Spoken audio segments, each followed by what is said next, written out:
Well, first of all, I appreciate Supervisor Halbert bringing this to our attention today. I support putting the rental eviction moratorium on the board agenda for discussion and action to either modify it or repeal it.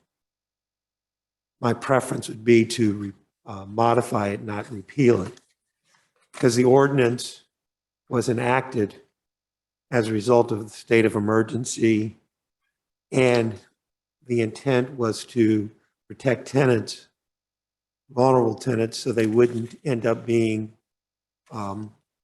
displaced and made homeless and add to our unsheltered population. So the intent, I think, was an important one, but it was based on a state of emergency. And at the time of that state of emergency, it was a shelter-in-place order. Businesses weren't operational. People were hurting. People were trying to adjust to kind of a new norm. There were all sorts of factors that we were confronted with at that point in time. At this point in time, circumstances have changed. I still believe vulnerable tenants need to be protected, but I think there are other ways of doing that as opposed to having the eviction moratorium in place. I think there are other options.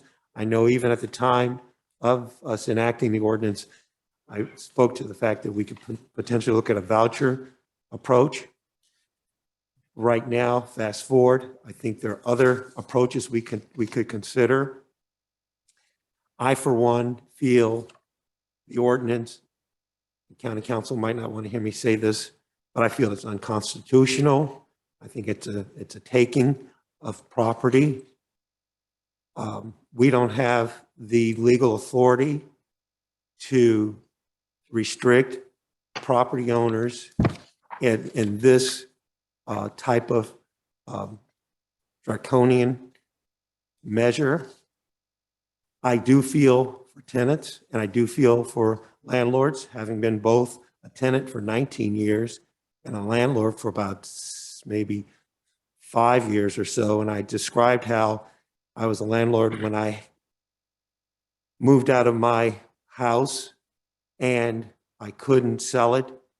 So I was renting it out as a single family residence, paying 2 mortgages on the house I moved out of and the house that I purchased.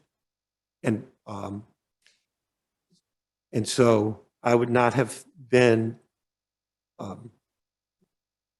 very, willing to have government impose a moratorium on my ability to collect rent from my tenant, recognizing that I have to pay a mortgage. And in fact, I was paying 2 mortgages, as I said. Pay a mortgage, and as people have pointed out, pay insurance, pay maintenance and upkeep, and pay property taxes.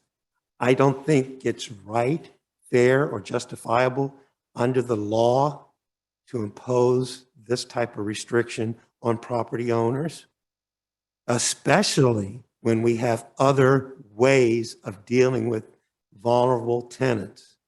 All we're doing is making other small landlords, minority landlords, people of color, retirees, senior citizens, all we're doing is now making them vulnerable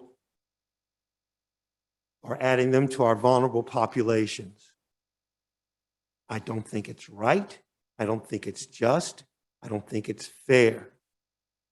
I have been consistent with this for at least now the last year. I haven't been able to speak to it at this forum because that hasn't been on our agenda, but I have spoken to it at other committee meetings of the Unincorporated Services Committee, as well as the Transportation and Planning Committee. The ordinance, and I've written an op-ed about this, the ordinance at this point in time, what we're doing is we're really penalizing landlords. Landlords should not be a bad word. It's like saying politicians is a bad word, lawyers is a bad word.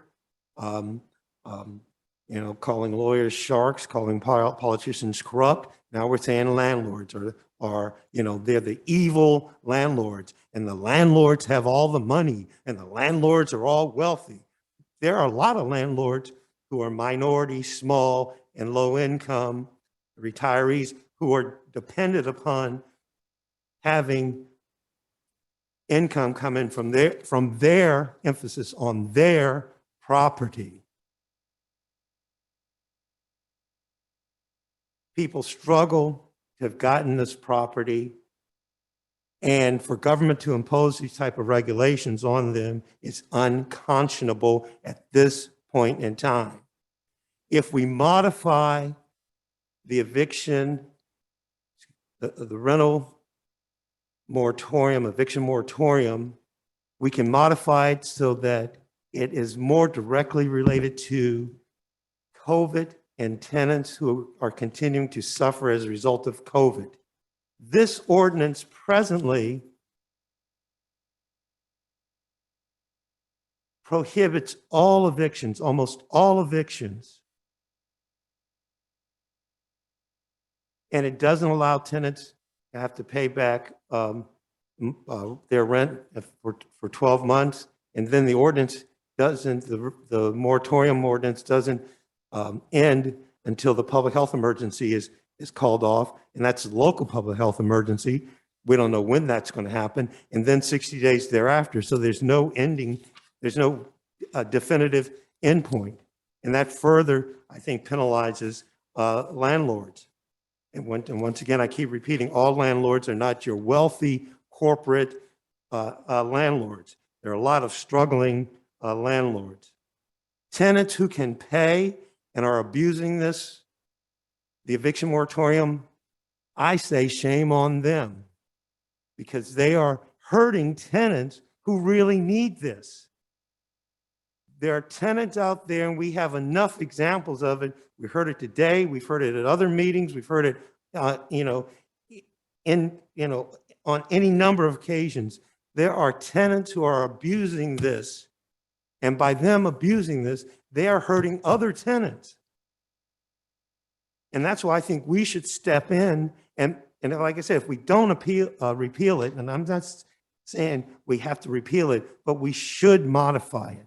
We should modify it so that we can protect vulnerable tenants and vulnerable landlords, because I know as a government, that's what the county is supposed to do, protect vulnerable populations.